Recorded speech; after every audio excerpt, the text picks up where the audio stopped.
I'm muted.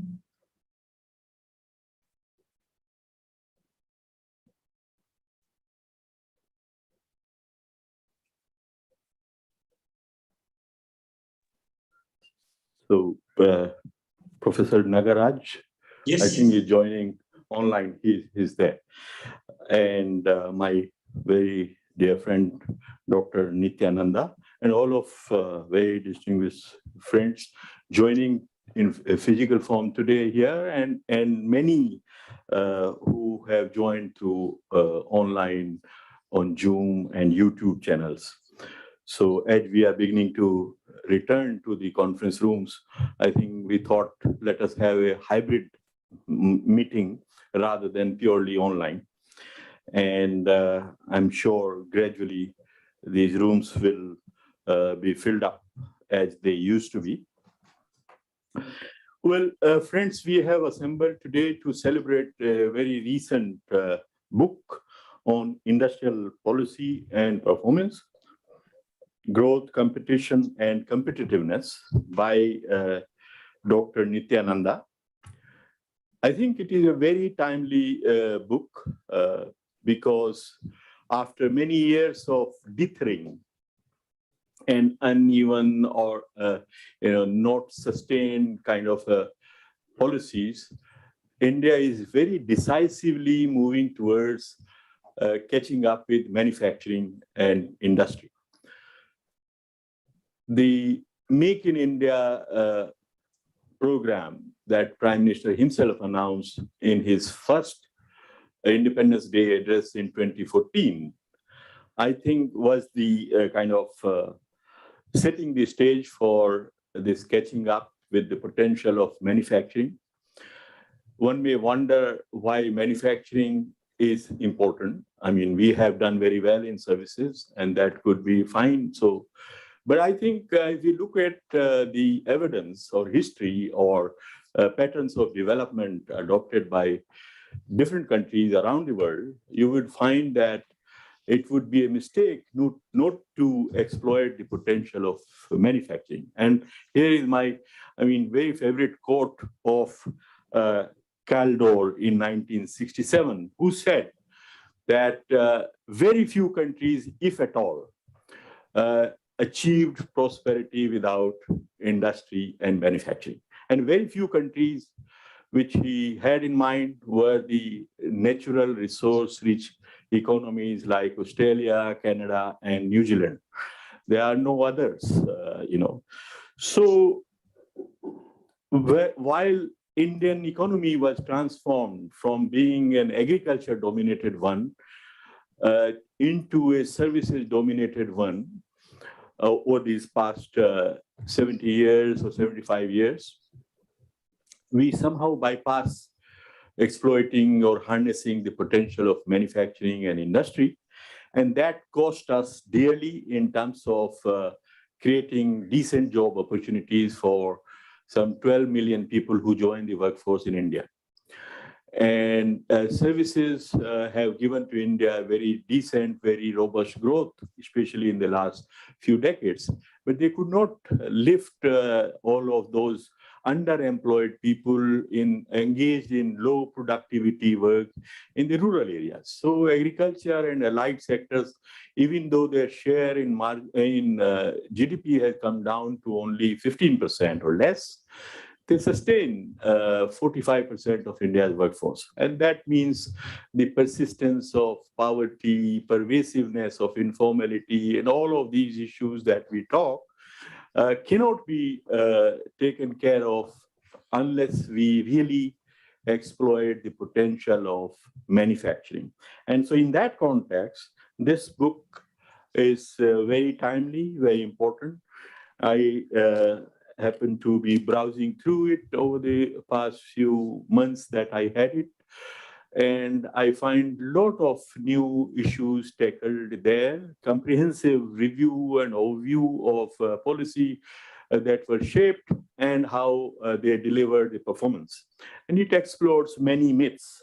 For instance, trade leads to industrialization. So he cautions, Nitya cautions, it doesn't happen automatically. Some trade could and some trade could not.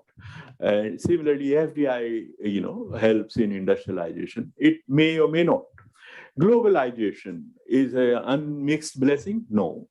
So many such myths are exploded, and I should not talk more because we should hear from the horse's mouth. And so today we are going to talk about the issues raised in the book, which become very pertinent, very contemporary, and very topical in the context of what the government of India is doing currently. So without taking any further of your time, let me invite Dr. Nityananda, director of CSD and the author of the book, to share his some of the highlights of what he has attempted. Over to you, Nitya.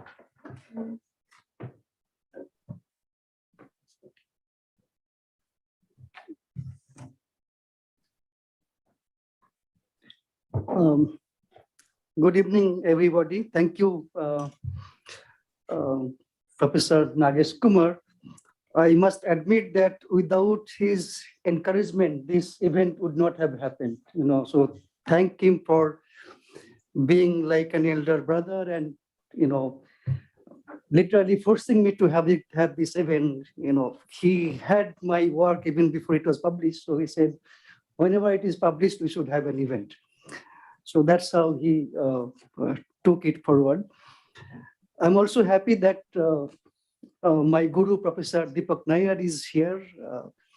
He was very tough as guru, but I think today he would be slightly kind. He had to be because he was definitely trying to get the best out of me. So he had to be tough. Professor Mutskundube, who has been my long-time mentor, not because I'm in CSD, but for a long time. Our chief guest, Dr. Rajiv Kumar, he is also like my elder brother. So when I proposed that he should come to release it, so he immediately agreed that it's your book, then I have to come. So thank you very much. And Soma, who was very important in this project because he was the commissioning manager with, he's the commissioning manager with Routledge, and she had the responsibility of taking this book forward. So I thank you, all of you. It's difficult to talk about your own book. You don't know how much to talk, how much not to talk. And we academic people are not really very good at marketing, so we might make mistakes. This book, as Professor Kumar also gave you some hint, this book is a bit unconventional in its approach. For almost 1991, we started believing that no policy is the best policy to have in economic management and industrialization. Although we had industrial policy and we did not dismantle everything. So in some bits and pieces, we maintained those industrial policy that we had.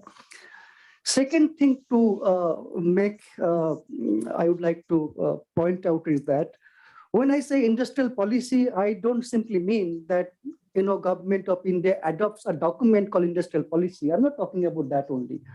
I'm talking about the entire system that you have in economic management, trade policy, it may be IPL policy, it may be your development finance policy. So everything that you use in many countries to promote industrialization, that is industrial policy. So I'm talking about all of them. So obviously we dismantle many things, but we continued with certain things. So this is one aspect. Second is that it is not about what mainstream economists would do, neoclassical economics or neoliberal people call it. But I followed a structural economist perspective where economic system is not just variables that determine the market, but it's also determined in many other spheres, non-market spheres, political, socio-economic. And an important component of which is the context, both in the sense of time and space. So something might have worked in some country in 1960s does not necessarily mean that it will work even now. So this is something that I thought is important to note. Market failures do occur, and that is recognized in mainstream economists, but they will say these are exceptions. But I say this is not exception. It happens everywhere all the time. This is quite ubiquitous. So if that is true, then for latecomers like India who are coming late to this development, they had further challenges, development challenges. You have to compete with established market, industrial players. And without some intervention in terms of technology, economic policy, and also possibly social policy, health, education, everything, you cannot, I did not venture into everything, but I confined more in economic sphere. You cannot have a sustained industrialization in a country like India. In my book, of course, as many economists do, I have also used, you can say, mathematical econometrics models, but they are not essential for you to, the knowledge of those, and it is not essential for you to understand the book. You can skip, you can, because I do believe that they might help you understanding something, but they cannot give you a complete idea. For example, people do computable general equilibrium modeling where it's almost like a black box and you don't know what exactly happened. You say this is the result, So I thought doing that kind of thing is could be even dangerous.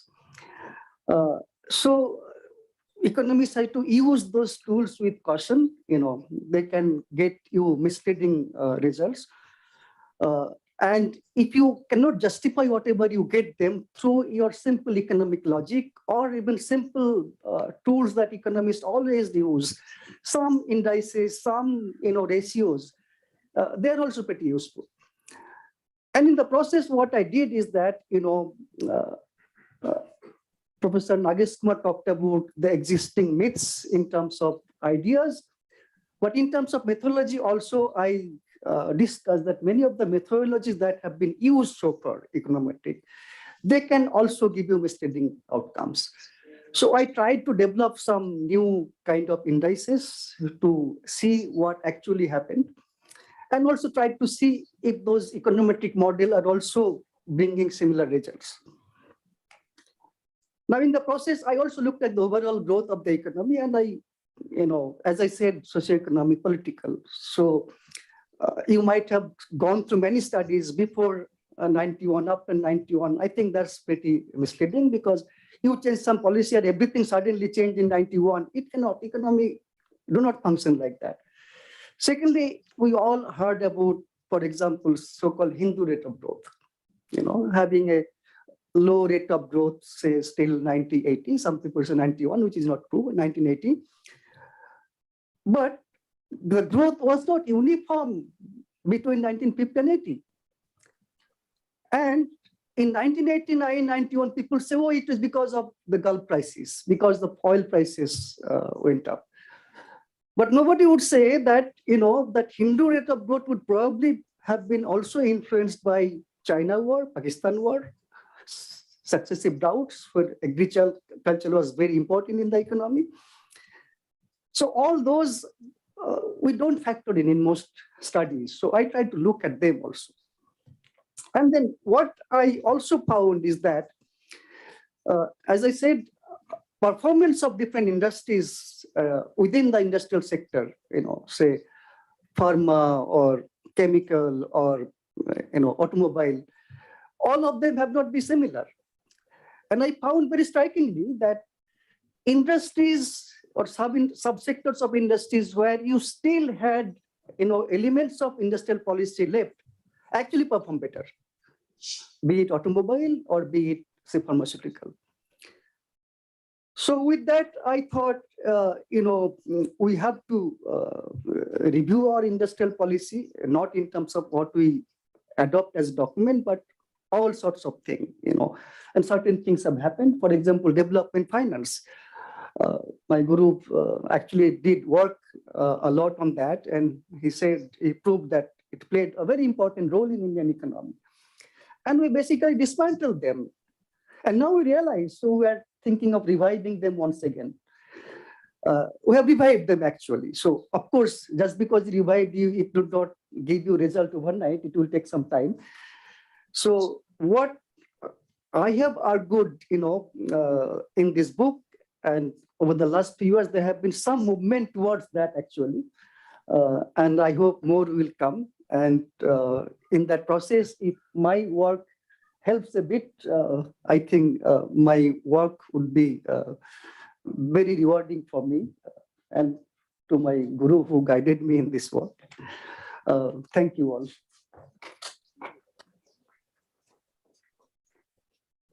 May I now invite everyone on this table to launch the book?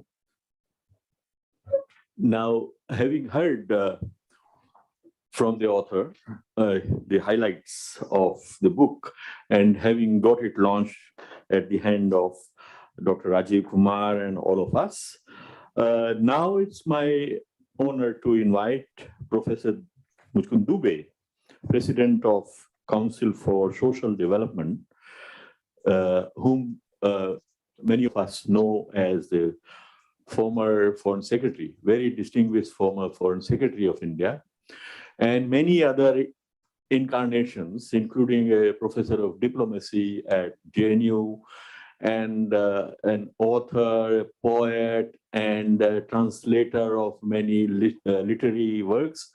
Professor Dubey is someone we look up to him for inspiration. So, Professor Dubey, you have the floor.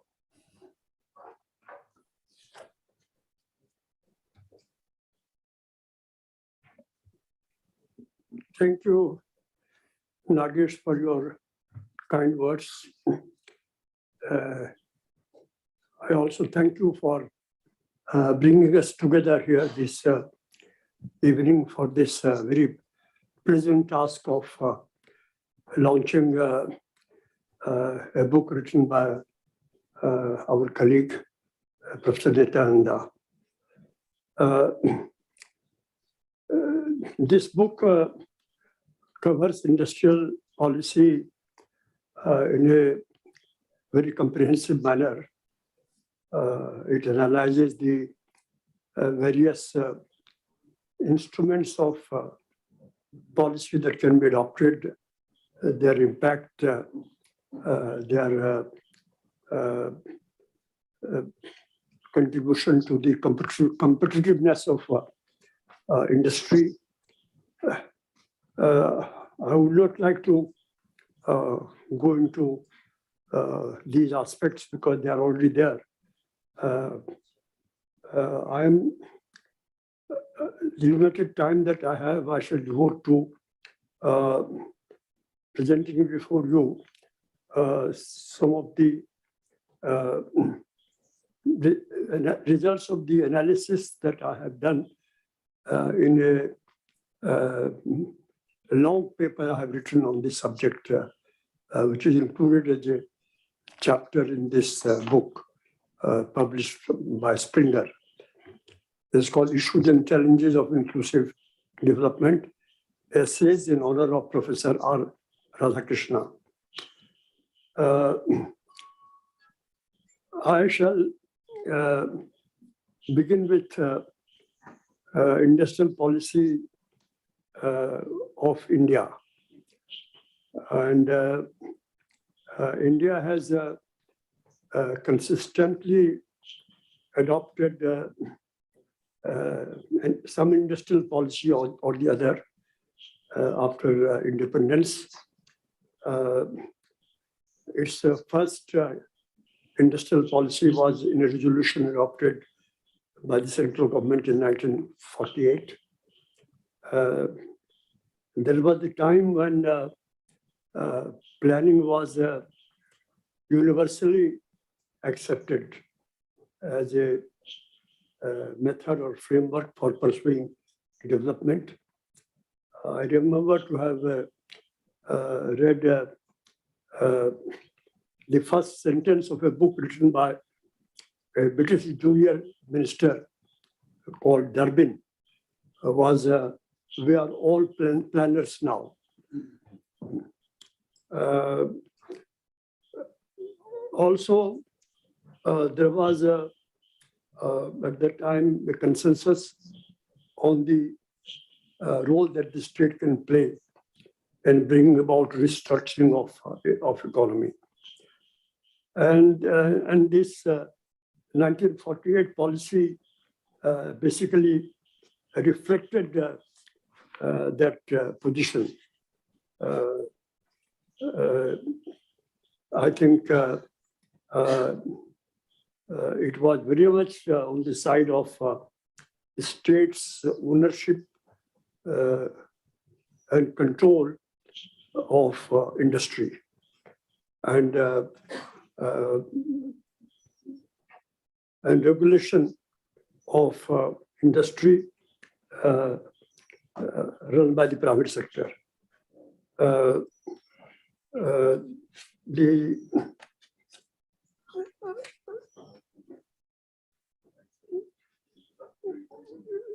There were controls on foreign participation in industries which would be unimaginable today.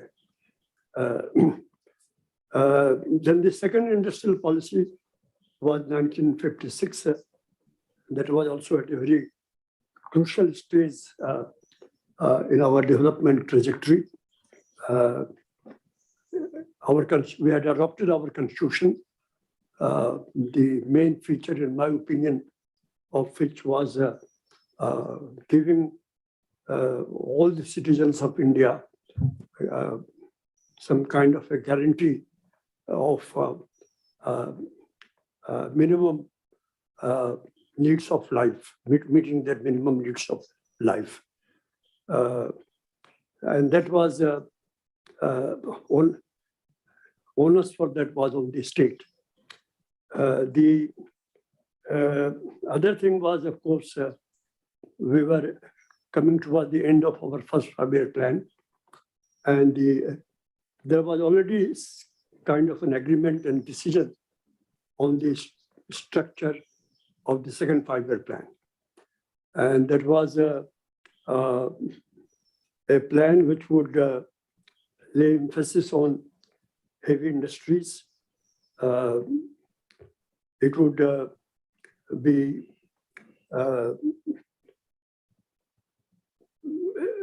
based on the expansion of the public sector, and it will be import substitution based industrialization.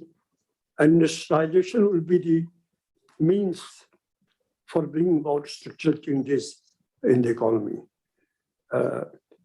And then the 56 industrial policy reflects these features, these factors that operating at that time. Then we had an industrial policy statement of 1991. It was an industrial policy to bid farewell to industrial policies. a beginning was certainly made. Licensing was almost completely abolished. There was a great deal of relaxation in foreign investment, but still quite a few restrictions. And the still emphasis on the commanding heights of the economy remaining under the state control.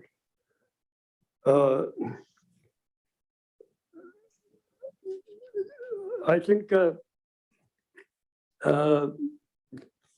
remnant of the industrial policy that India had followed till 1991 could not be eliminated by the 1991 policy. But over a period of time, they became less and less to the point of disappearing.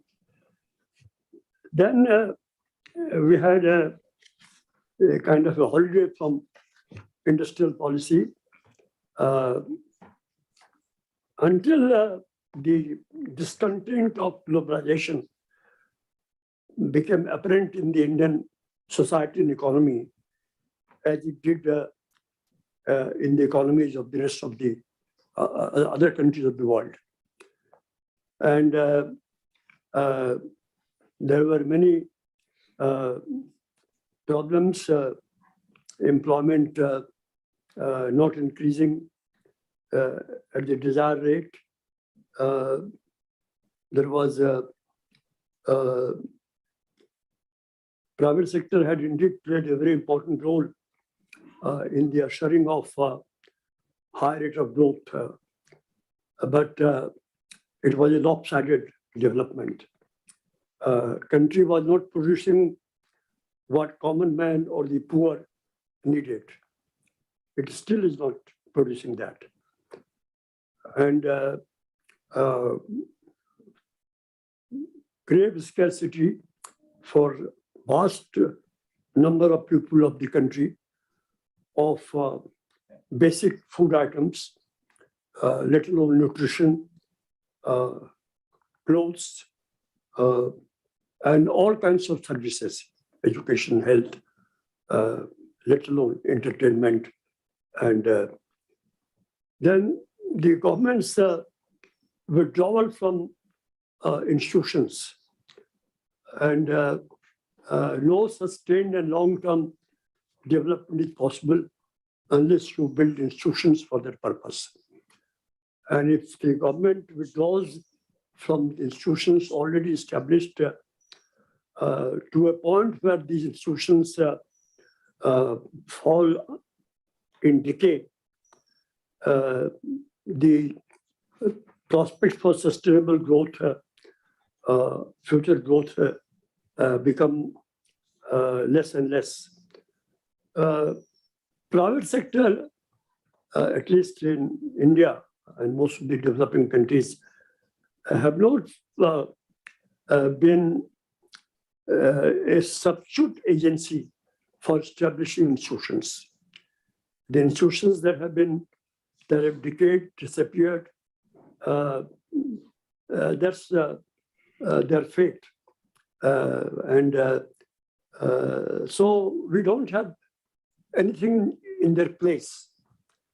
And it has grave implications for the future prospects of the economy. I think we have fallen seriously behind in incurring expenditure in research. Again, the private sector has not been forthcoming with the amount of investment that is needed for research. That could have been done only by the government. But we followed a different policy. And there was no guidance given, as was done by Korea and other countries, on how to reorganize industries for remaining competitive. So, and finally, one more basic weakness of private sector I would like to point out and it is that at least there are certain services in society which to which people have fundamental right, and they need to be universalized. And the private sector does not universalize. There is its ethos is quite contrary to the goal of universalization. I don't want to go into the details of it. I just want to leave with this remark. Our industry today is very poor in competition as compared to most countries in the world. It has come to a point where we entered into a large number of FTAs with great expectation, but we ourselves started announcing from the housetop that we have lost and our partners have gained. Then I think we are not being included in some of the strategically most significant regional groupings, which has, apart from economic value, great political and strategic significance. And our lack of competitiveness comes in the way. We are, in that sense, we have become a pariah among the more developed, among developing countries. Now, I think my time is almost over. So let me just conclude by saying that just two small points that we have. When these things started, then we rose to the we awoke to the reality that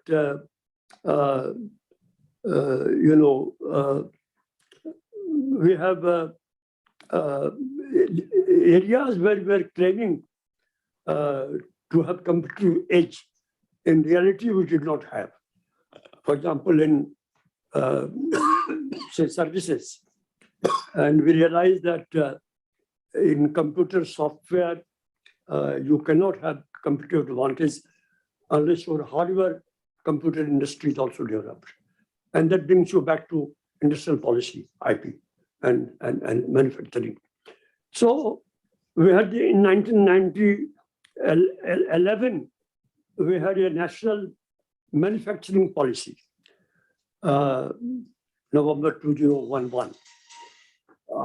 This policy, like most other policies since then, if I may indulge in this drastic generalization, is very rich in rhetoric, in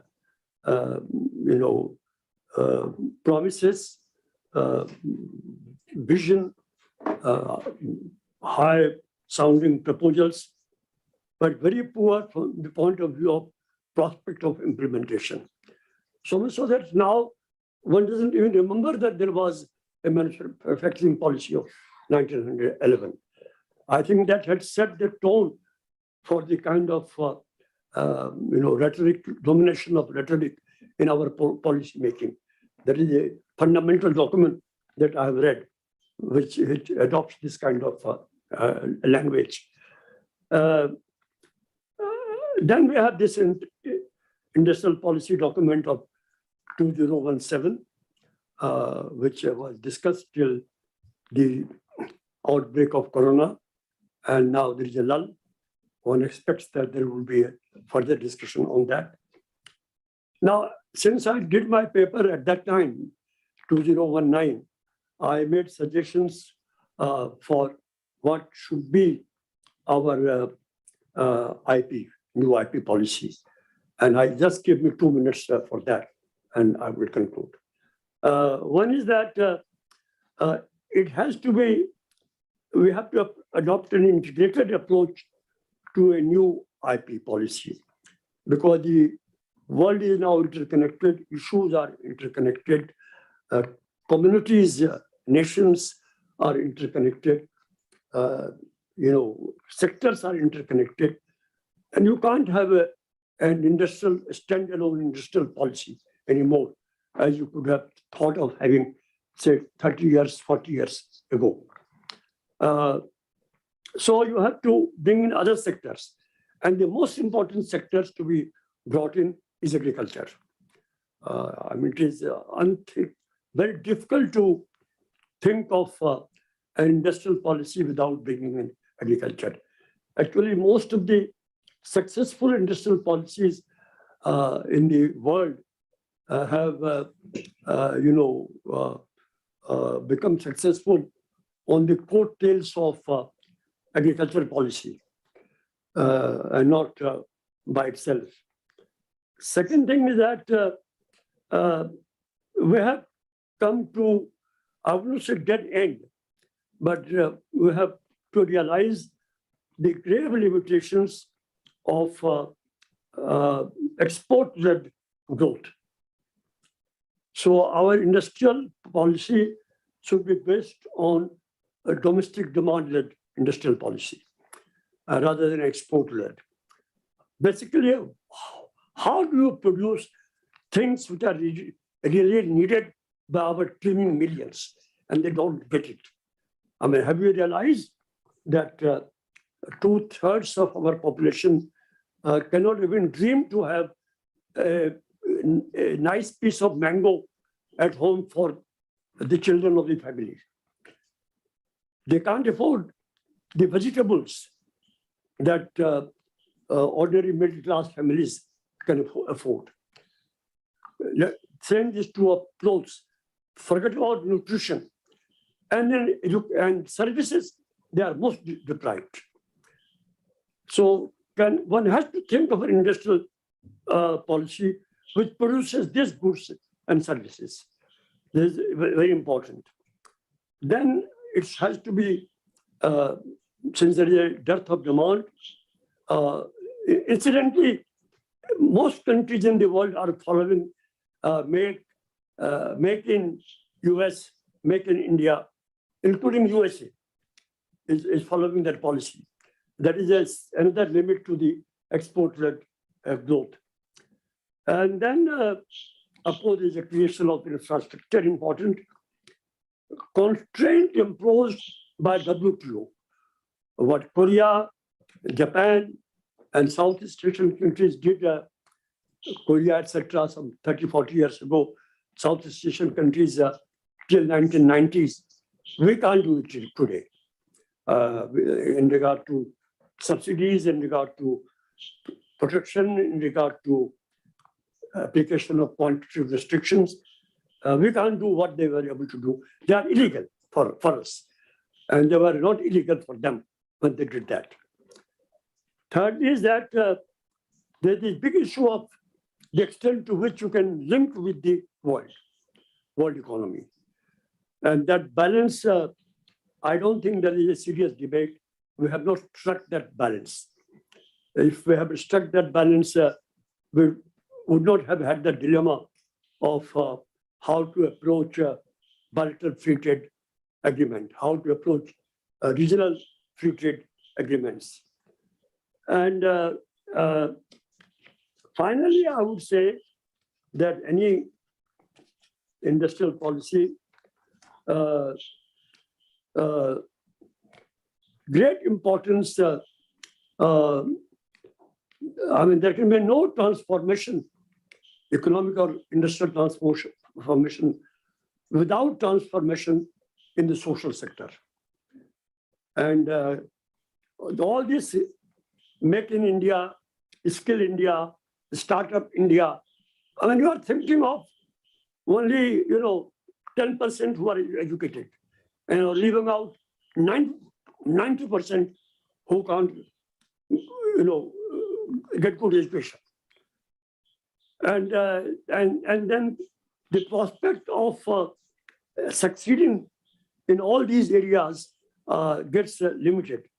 You can't have a nurse who can go and stand on her own merits and raise the flag of India in the West Asia, who does not know the basics of chemistry, physiognomy, etc. And yes, this one learns in high school.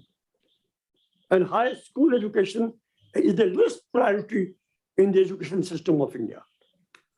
One even doesn't talk of, at least in the primary elementary education, one talks of universalization. But in high school education, one does not even talk of universalization. One believes that perhaps the core, elitist core on which our higher education is based is good enough for the prosperity, strength, and the might of our economy. Thank you very much. Sorry. Thank you, Professor Dubey, for sharing a very sort of comprehensive perspective. And I think if one were to take one point home from so many very insightful ideas you have put on the table, industrial policy should serve the larger purpose of producing basic needs. I think everybody's needs of teeming millions, as you said, need to be provided. I think that should be the ultimate objective of any industrial policy that India pursues. Now, with that, let me turn to our next speaker, that is Professor Deepak Nair. Again, he needs no introduction. He has held so many very important positions, including he served as Vice Chancellor of Delhi University. He was also Chief Economic Advisor of Government of India. Then he was chair of the board of UNU Wider and South Center board and all that. I can't even remember all the different distinguished positions he has held. So I'm sure, and he's the one who guided and advised Nitya while he was working on this book. So I'm sure we will all be delighted to listen to him. So Professor Nair. Thank you, Chair. It is for me an unusual book release event. Often I'm forced to say that I have not had time or opportunity to read the book except bits and pieces. This time around, I can say that I have seen this book through its evolution in successive stages, and I know it well. I was tough on Nitya, that is true, but only because I think he was always capable of doing better, and this outcome is really superb. I think it is the most valuable book that analyzes the industrialization experience of India since independence, situated in its wider global context.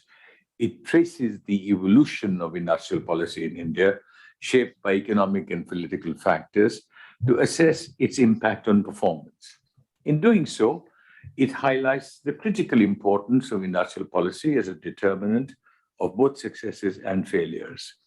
He argues that the absence of industrial policy after economic liberalization in 1991 is the reason for premature deindustrialization since then, to stress that rethinking industrial policy is essential to revive the manufacturing sector as a source of economic growth and employment creation. I will not say more. That should tempt you to read the book. Let me try and situate the book in its wider historical and geographical context. Let me begin with a historical perspective. In 1970, a half a century ago, India accounted for 1.1% of world manufacturing value added, okay, compared with 3.6% for all of Asia, so that it was 30% of Asia. China at the time was 0.8%. In 1990, India accounted for 1.3% of manufacturing value added in the world, whereas for Asia, that share rose to 8.5%, so that India was now a much smaller proportion, 15% of Asia. China was still smaller than India at 1.2% of world manufacturing added. And if we look at the situation in 2016, in 2018 and 2019, it's worse. It accounted for 2.5% of manufacturing value added in the world, when 40% of manufacturing value added in the world was in Asia. So India had just become 3% of Asia as compared to 30%. And China had become 25% of world manufacturing value added by then. Now, if we consider the national context, in 1950, manufacturing, I recall, was something like 5% of GDP, if that. By 1970, it was 15% of GDP. And in 1990, it was a little over 19% of GDP. But by 2016, it was back to 14% of GDP. The peak share of manufacturing in output and employment was circa 1990, before liberalization. About 1/5 of output and about 1/6 of employment came from manufacturing. Now, it is at about 1/7 of output and 1/8 of employment. Now, the story of industrialization then, and it traces it nicely, since 1991, I would use the word, is dismal. It could not have been worse.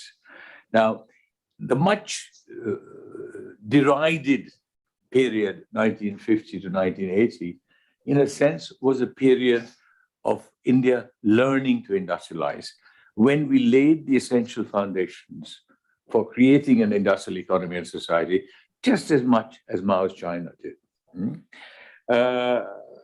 However, at that time, the limitation was not so much in the conception and design of industrial policy as it was in the implementation of industrial policy, which actually became a symbiotic relationship between the government and business, although on a surface it might have been anachronistic, and there was lots of rent-seeking increases in monopoly power and so on. Now, ironically, increased economic openness worsened rather than improved India's industrial performance in the 3 decades since then. Clearly, economic openness might have been necessary, but it was in no sense sufficient. It might have been sufficient if it had been combined with industrial policy. The irony is that in 1991, the government almost abandoned industrial policy. You might even say it relegated it to the dustbin, without creating the conditions or an ecosystem which would have enabled our manufacturing sector to become competitive in world markets. It was, liberalization without thinking.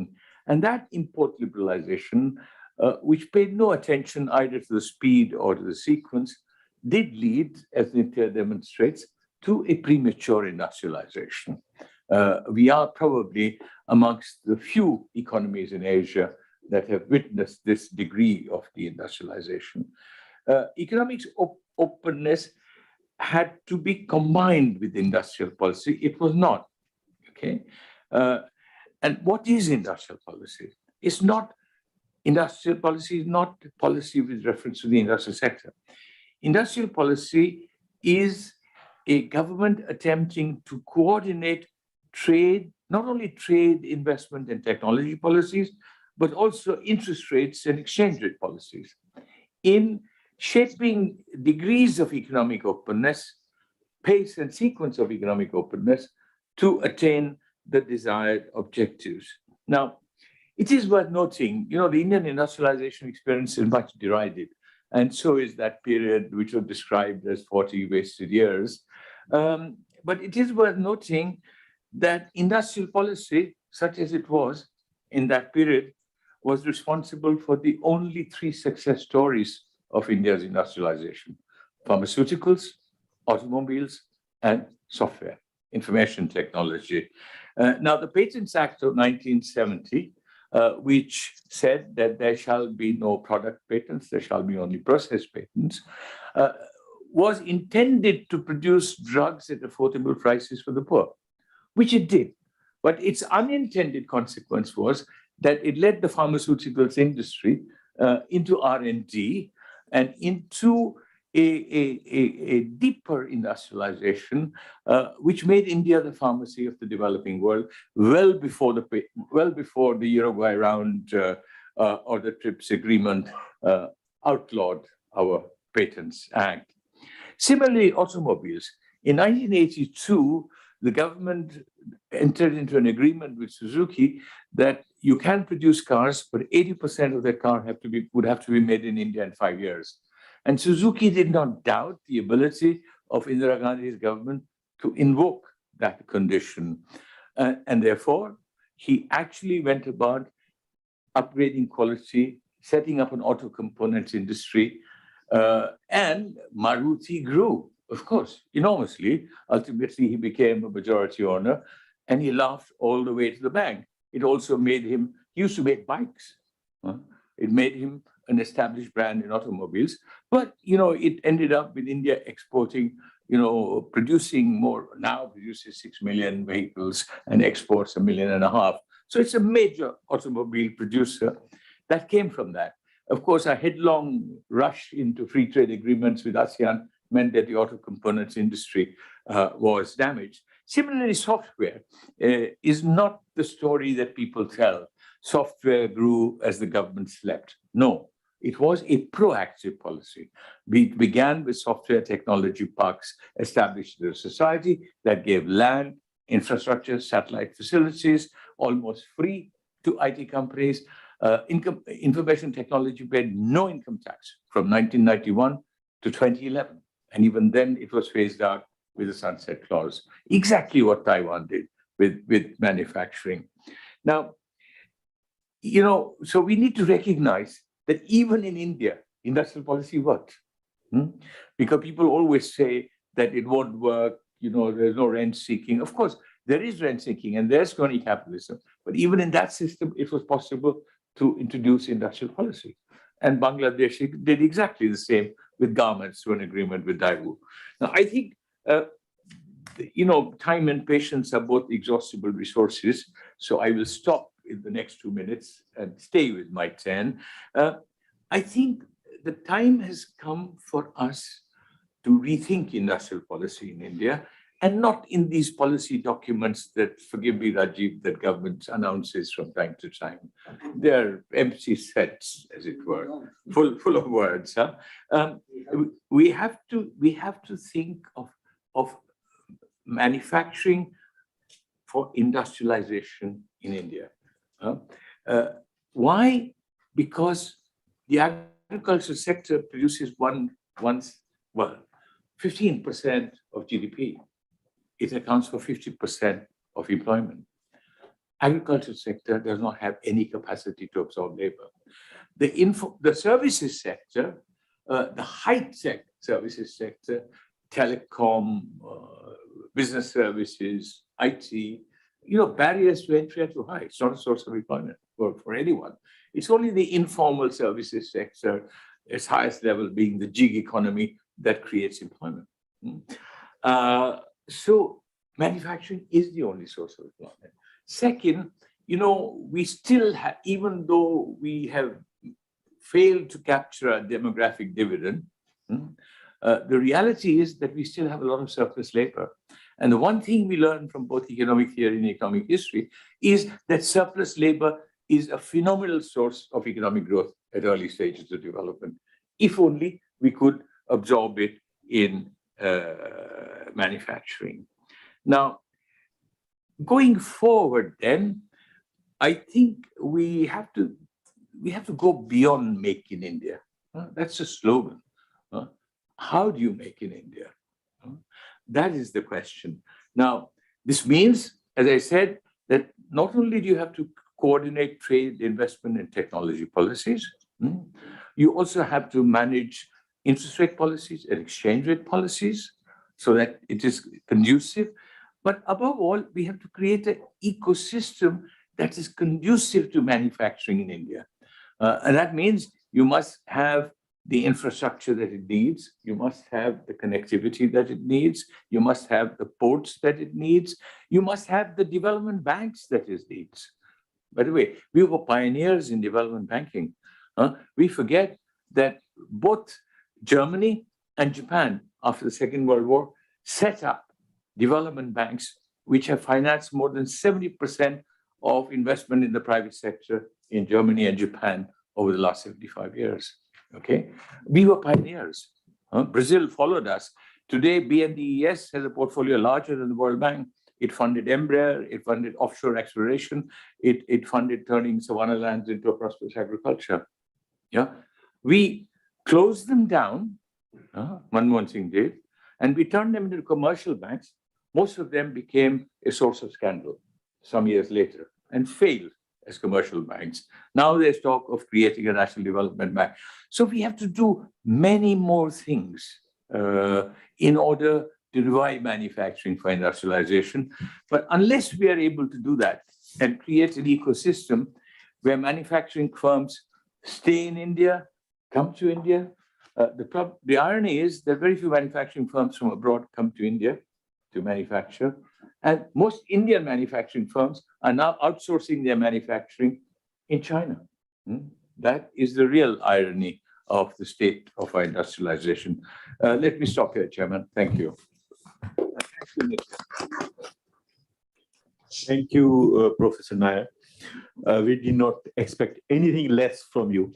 I mean, this kind of perspective, reflecting on the 3 decades of import substituting industrialization, when we had an active industrial policy, what did it produce?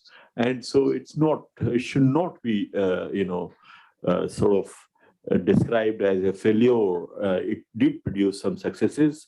And then the premature liberalization led to premature deindustrialization. So I think there are many very insightful thoughts and what needs to be done to make in India really happen and produce success. So with that, let me turn to our next speaker, that is Professor Nagaraj, who is joining online. And Nagaraj, I'm sure everyone who works on industrial development knows his work.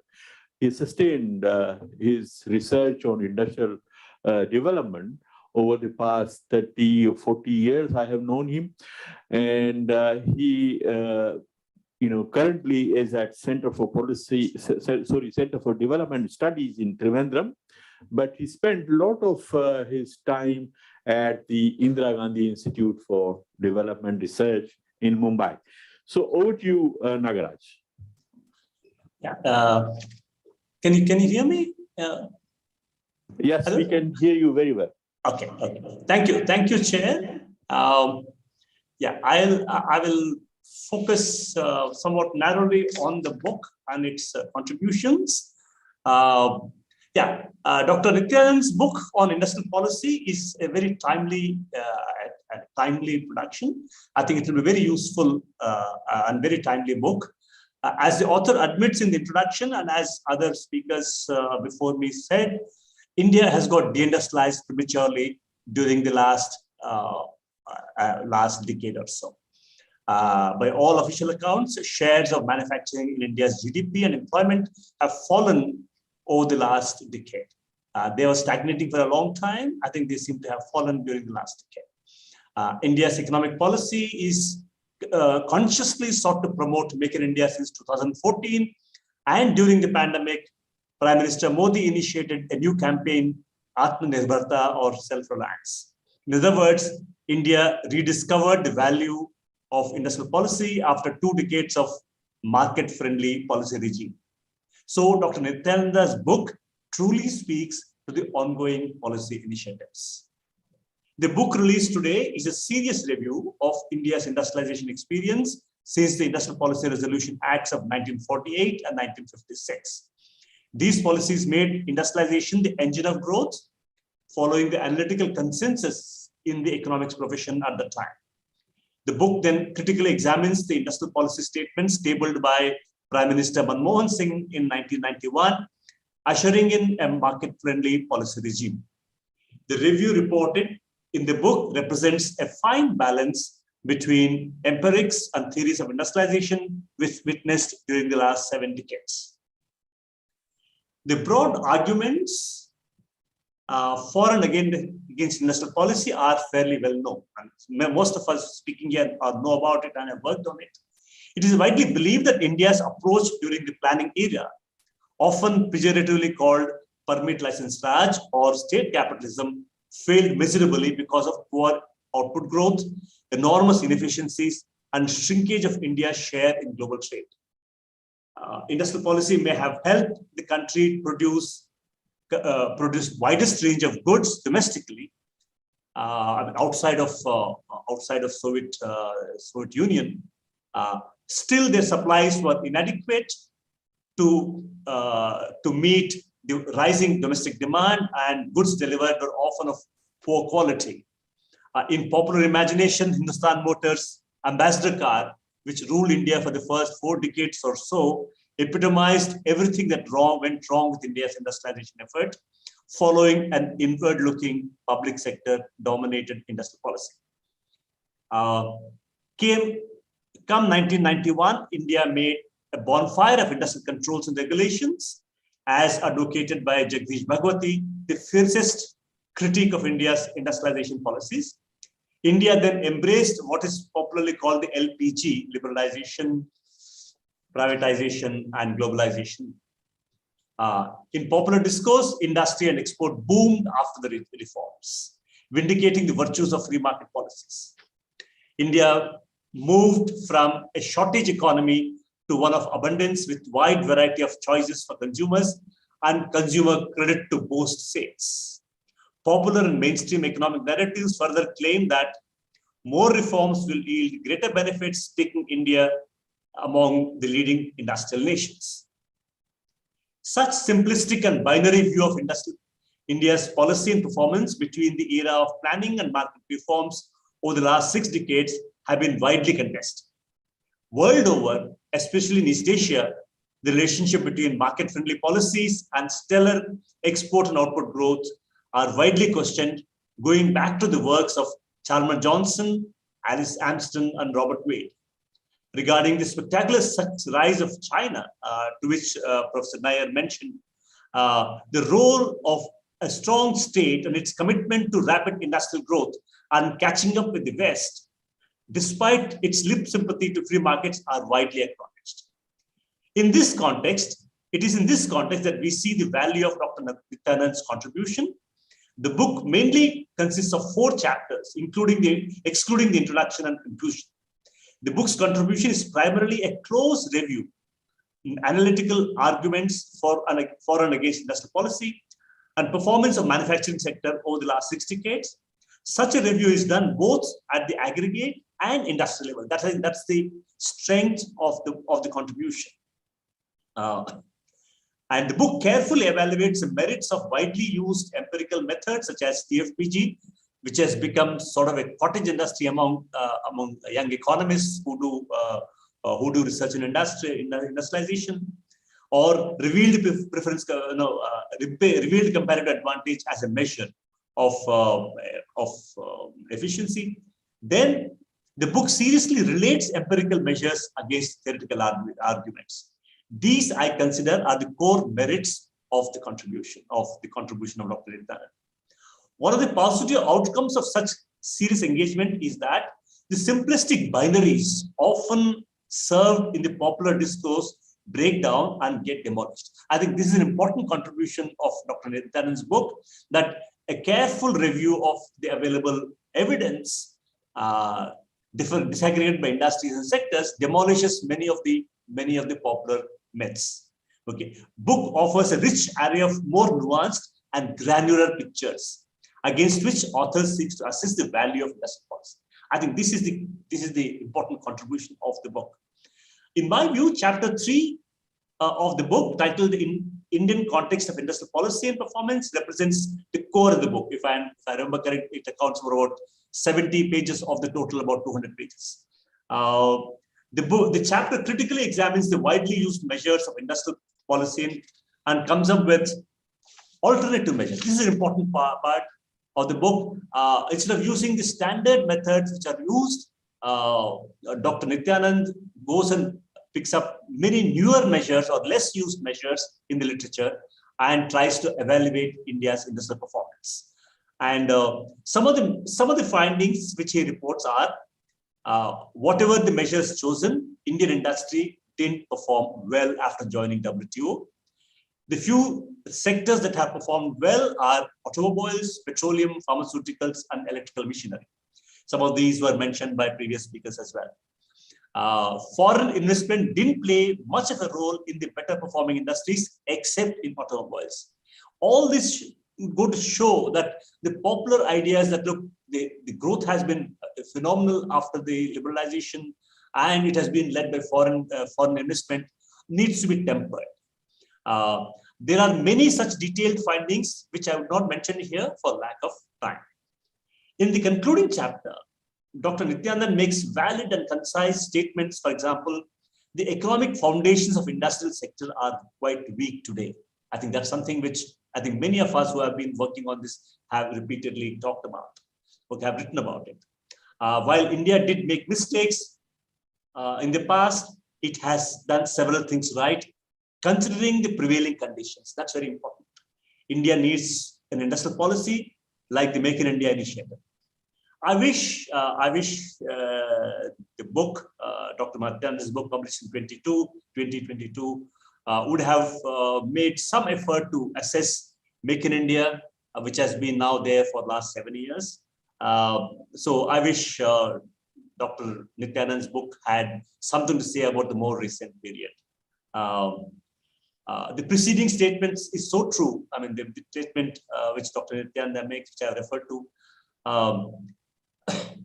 as recent exposure of India's in the global situation has shown, India has become import-dependent economy.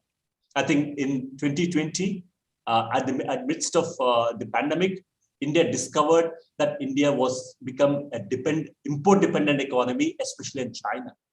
For not so much, particularly for bulk drugs, the APIs.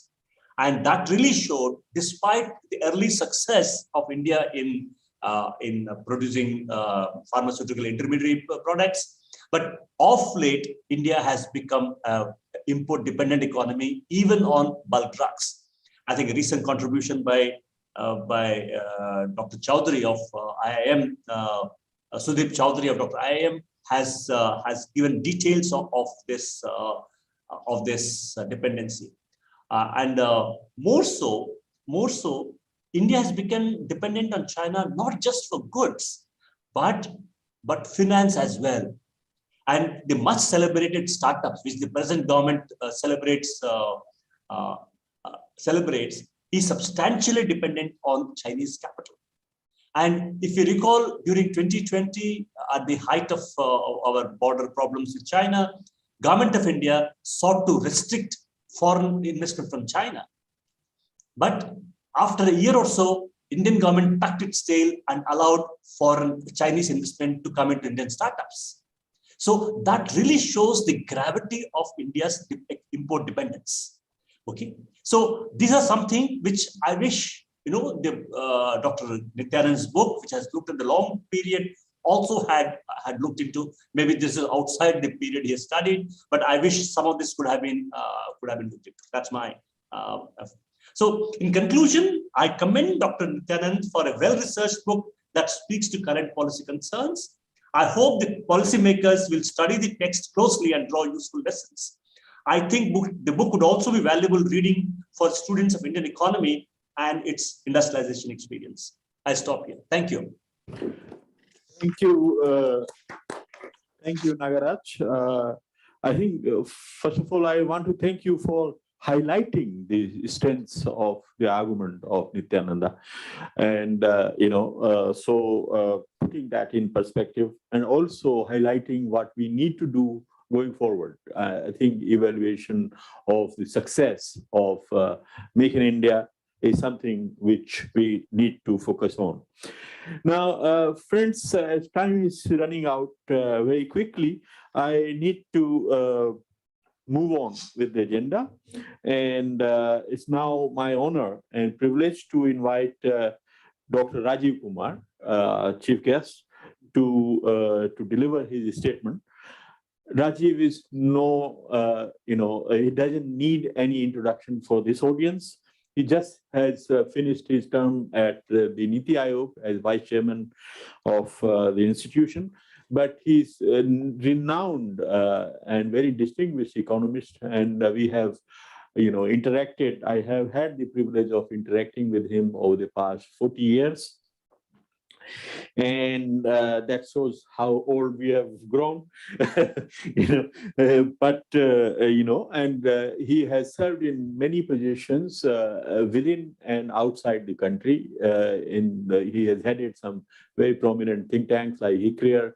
He has also headed the secretariat of FICCI and been chief economist of CII. He has also been a very senior and distinguished economist at ADB for more than a decade, I think.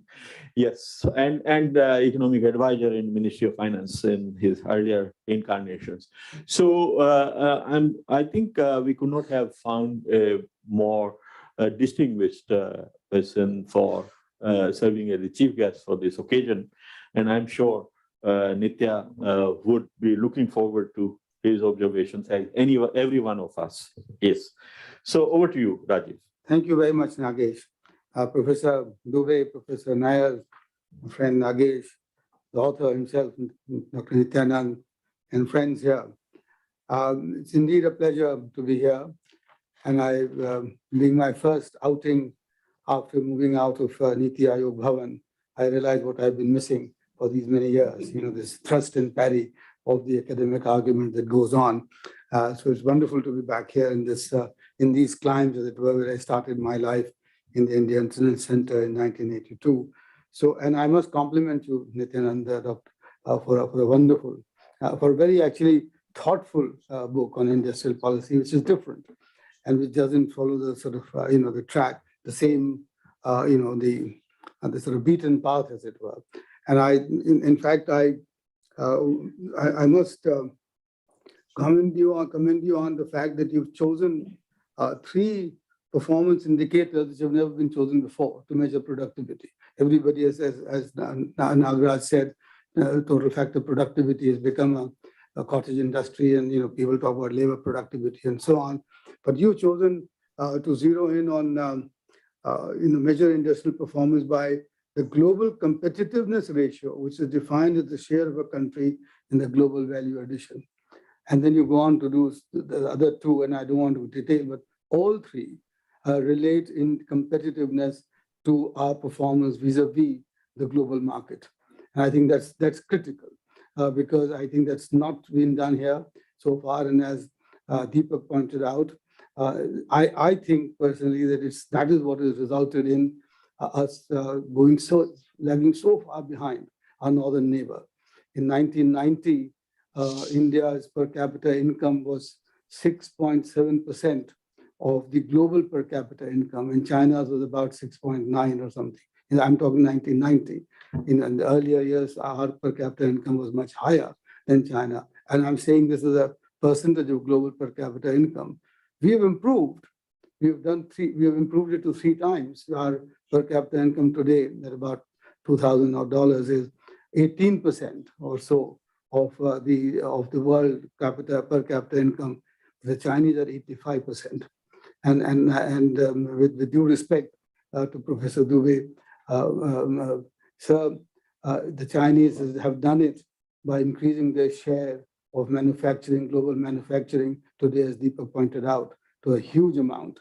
And in many sectors, they are now today near monopolies. Whether it's the steel or it's rare earths or it's lithium, etc.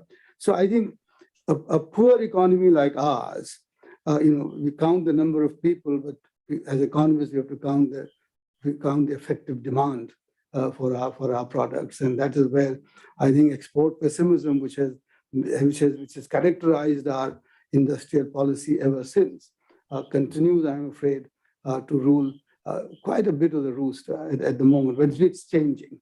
And I think this is what I will focus on going forward. I don't want to comment on the history and on the 50s and the 80s, but I just to say that I had I think, the great privilege of having worked during the 80s at ICRIER under Dr. K.B. Lal and others when we tried to show as to how thoughtful liberalization and sector selection would lead to a better industrial and economic performance.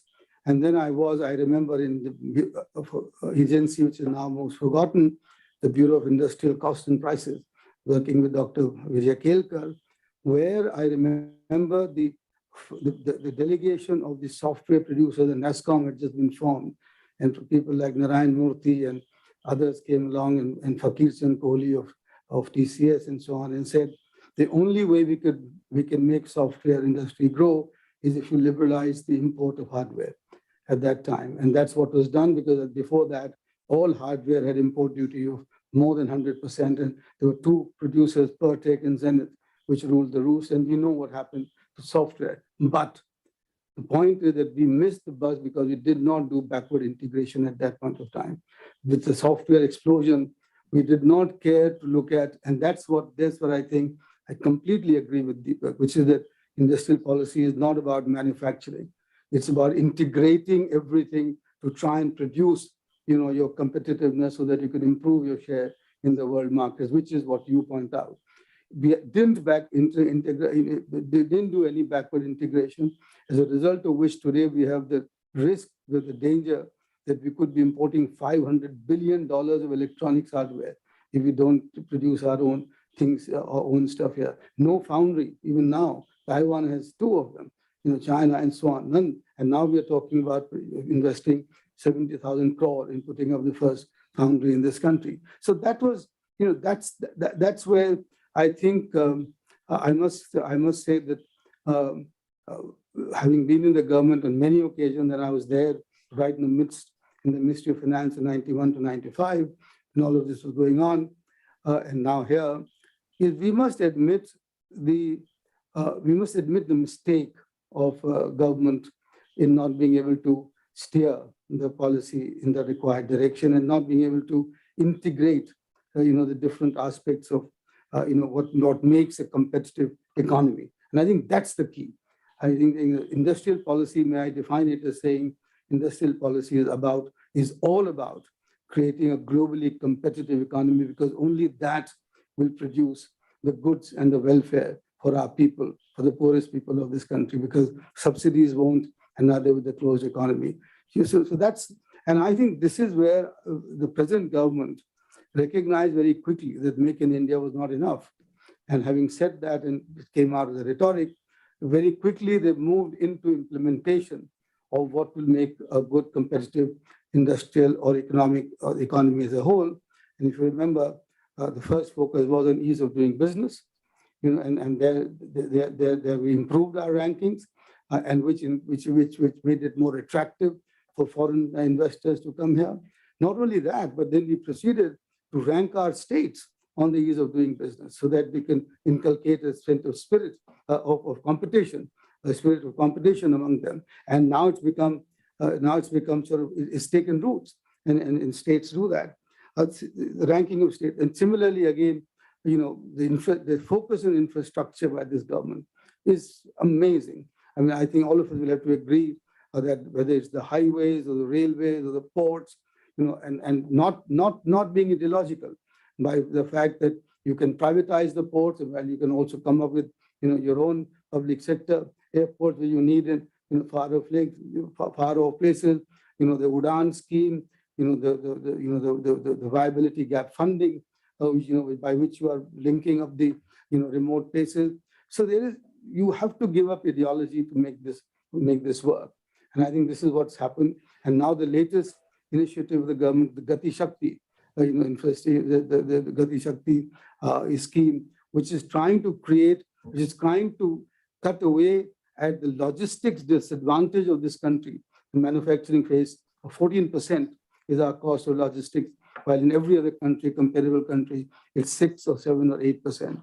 And how can we compete if we remain like that? So that's what Gati Shakti is about, and that's what we're trying to implement. And as Nagaraj said, you couldn't cover it, but the fact is today that the production-linked incentive scheme in 13 sectors which have been launched in this country is the first time ever that you had actually you're not selecting winners, because that's what sometimes industrial policy was meant to be when Korea tried it, succeeded in some and failed in some others. But production-linked incentive scheme is trying to create the scale and the scale and the competitiveness in different sectors, which will enable India to improve its share in the global markets, taking advantage of the domestic market for sure, and the size and the scale, but not letting something happen like has happened in the textile sector, where we have lost our share in global markets, including in apparels. And I've seen Bangladesh emerge as a much bigger thing. So, and how does that happen? And similarly, as Nagaraj said about import dependence, you've become the tablet producer, but you don't have the backward integration with the API, and you're critically dependent on everything. And so this is why you have a production-linked incentive scheme for APIs. You have production-linked schemes for electronics, for semiconductors, for automobiles, etc., and for textiles. And the government, as you know, has set aside 2 lakh crore over a 10-year period to be given as cash incentives for those who achieve predefined targets. In the predefined targets of the scale of production, the competitiveness, etc. Now here, and I can say this publicly, that Niti Aayog was strongly in favor of saying that, look, these industries where you have production in scheme, by the way, all of this was cooked in Niti Aayog. And therefore, Niti Aayog has not been had not indulged so far in producing wishful lists, of visions and statements, etc., but actually trying to implement, the schemes like this, or electric mobility, or hydrogen, and so on. But we have said that the tariff could be increased, but with a sunset clause. And that would have been the critical things had to happen.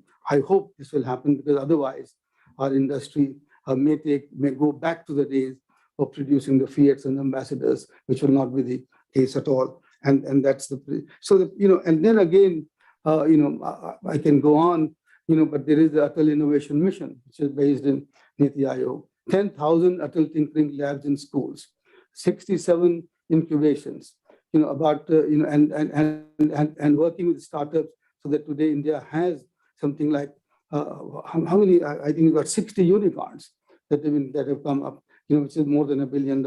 And these young people, if you notice, and they're working with the Atal Innovation Mission to create the new technology that will be required to take advantage of the new technology and the technological turbulence that is going on, so that you can introduce, machine learning, and you can introduce artificial intelligence and data analytics in what we are doing so far. Now, I think, but let me, and so therefore, the approach of this government has been very clearly that we need to expand the share of manufacturing very much. We may not go up to 25% of GDP, if I think it's going, but nonetheless, we need to not only increase the share of manufacturing in the domestic GDP, but also pick up sectors where we will we have much greater share in the world markets than what we have had so far, because that's the only way. And there again, I must emphasize that where industries where you are export competitive also happen to be labor-intensive industries more, or skill-intensive industries most often, except for petroleum, which as you point out, has been a successful sector. But petroleum products is the refinery products of a few companies, and that's not employment generating. So I think the time has come to evaluate this government's performance on the basis of how we have been able to combine withdrawal of the state from unnecessary areas where it should not have been, with an active policy for promoting industry and promoting the private sector. And as you might have seen, although you say that the state has had a big role in making industry competitive, you also point out in your book that sectors where we have been successful are predominantly are private sector dominant. But this government is trying to promote the private sector and create a coalition, if you like, or create a nexus between the private and the government so that the two can work together, going forward. Here, I just want to make two comments and then end, which are the two challenges I think that we face, is that we've not yet been able to get the private sector to invest in R&D the way it should do. And our overall R&D expenditure of GDP is still 0.8%. It has actually declined a little bit in the last few years, last two decades. And I don't know the reason for which the private sector has been so shy. And one of the facts could be that the cooperation between the public sector science and technology establishment of all the CSIR and the DST and the DBT and the private sector has been missing. And somebody like Dr. Ramesh Mashelkar tried that in the National Chemical Lab when he was heading it, and it succeeded. But then we have not been able to follow it up. But R&D remains a big challenge for our country. And unless we do, and I challenged when I was the chief economist of CII, the private industry to say that, name me two product innovations that India has come up with. And there has not been, there was a silence in the hall. And growth happens with product innovation. That is when the hockey curve or the S curve starts, and that's where you gain all the you can't win battles by just merely reducing costs and becoming the cheapest supplier. You have to have product innovations, and this is the time today, and this is where we have been emphasizing in Niti Aayog that today India is possible to take the lead, whether it's in the hydrogen economy, whether it's in renewable energy, whether it's agroecology. That is where product innovations can take place and should take place. And finally, I've seen it with great dismay, of course, that the needed trust between the government and the private sector is not yet being built. And we tried very hard. But unless we do that, unless there is a seamless relationship between the government and the private sector, unless the two sides can believe implicitly that all of us are working in the pursuit of national interest, and we don't look at each other with distrust, not only with distrust, sometimes it's suspicion, and both sides, I don't think we can succeed, because China has shown by redefining the whole capitalism, the concept of capitalism, that the lines between the two sectors is completely blurred. And I think that is what we will need to achieve as we go forward. And that ultimately is something that you should be looking at, maybe, is a governance question. And the governance question is, I think, most important. Unless we give a similar pride of place to our private sector counterparts in policy making, if you like, and in their contribution, I don't think that will be achieved. So I think those are the two big challenges. There are many others that we can go on with. But I must end by saying that in my 5 years, nearly 5 years in Niti Aayog, I've observed that the government is now finally focused on implementation and delivery, and not just in the statement of visions and rhetorics and wishful thinking, as might have been the case earlier. And I once more compliment you on a book which is, in a sense, has a completely new approach to industrial policy. And I hope that all those in the relevant sectors of the government will read it carefully. Thank you for inviting me here. Thank you. Thank you, Rajiv, for very insightful and thoughtful remarks. I think you began by candidly admitting the mistakes of the past, which should have been admitted, and now the vision and direction this government has taken to revive the industrial policy, very active industrial policy, to create a kind of framework or ecosystem for globally competitive, manufacturing in some sectors, at least the selected 13, 14 sectors where PLI is operational. And they cover a gamut of industries which have huge potential going forward. I mean, the semiconductor, whether it is semiconductor or green hydrogen or some of these sunrise industries, which are green and driven by digital economy. So I think if we are able to make a mark in some of these sectors, we would have recouped or recovered some of the space or the time that we have lost over the years in not achieving success in manufacturing. So I think this pragmatic approach of working with all stakeholders is what is needed, and your emphasis on that trust between private sector and government. I think this was the key feature of the achievements by the East Asian countries. Japan's METI Miracle, that book was written, which showed how they worked in a very, government and private sector worked in a very symbiotic manner. I think that is something which we really need to work hard to bring private sector to have the same kind of coherence with government and deliver the results. And your focus also on the lack of adequate R&D, I think that is another thing which we need to pay attention to. So I'm sure everyone is enlightened with different perspectives coming together in this discussion this afternoon or this evening. And I think since time is running out, and we need to wind it up. So I would like to invite Ms. Shoma Chaudhary, the publisher of the book, to deliver her vote of thanks. Yeah.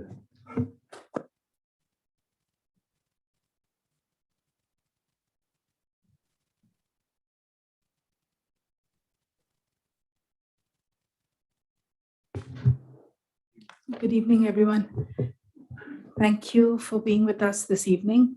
On behalf of Routledge, Taylor and Francis, and the other organizations that have organized this evening, I thank you for joining us this evening and taking time out for this launch and book discussion of the title written by Professor Nityananda.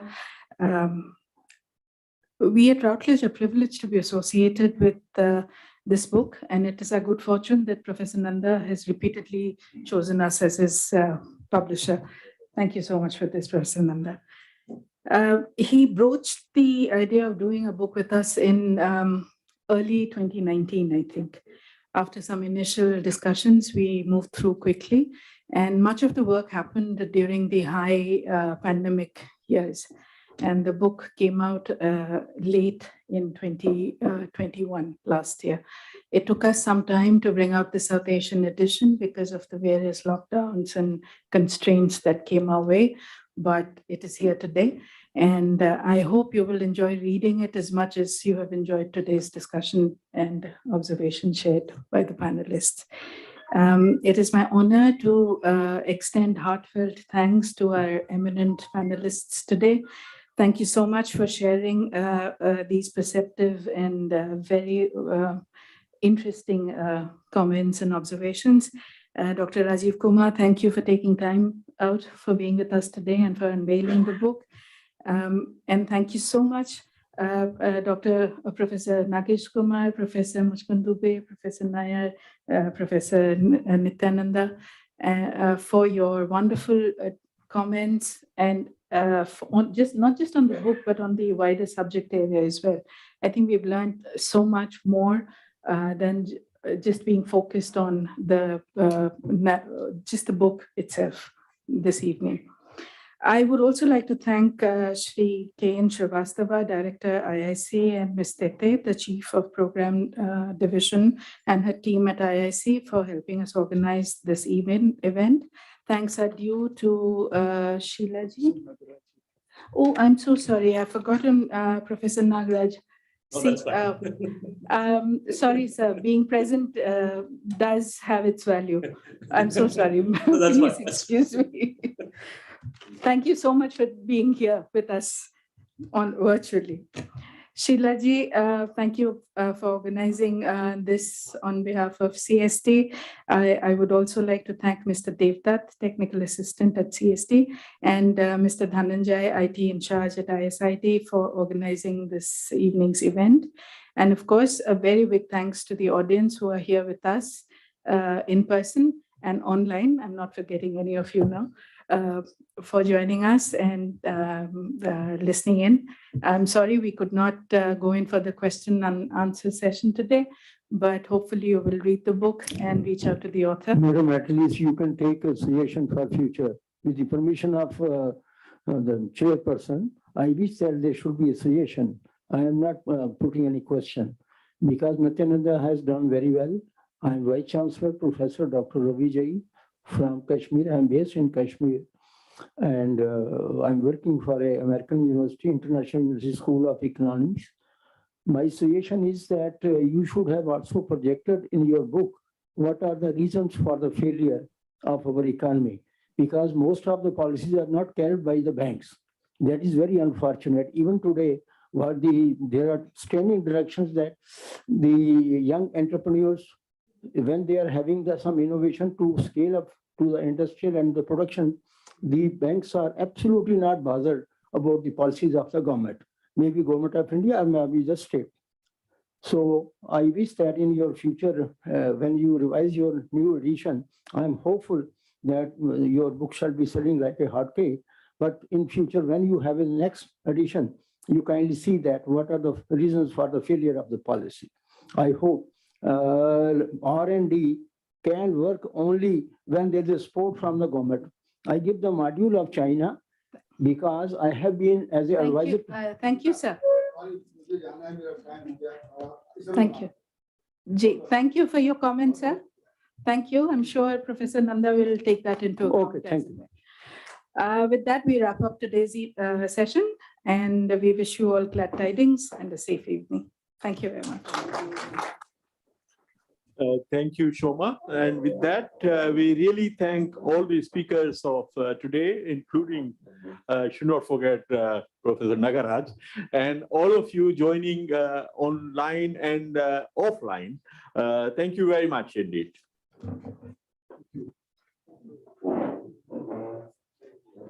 Thank you.